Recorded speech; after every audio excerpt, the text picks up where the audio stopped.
Do sweep 32 of 44 wards promising to cut the gravy. Do repeal a vehicle tax to put $60 back in people's pockets. Don't let bike lanes stay bike lanes, and don't accept $8 billion for LRTs.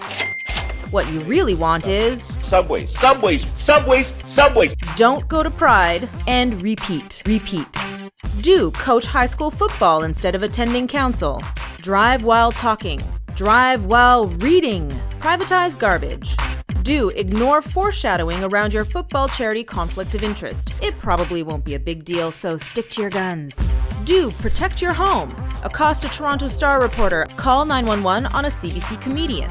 Continue to bring work buddies to your games. Whatever you do, keep playing football. In the end, you will be found guilty. But is this really the end?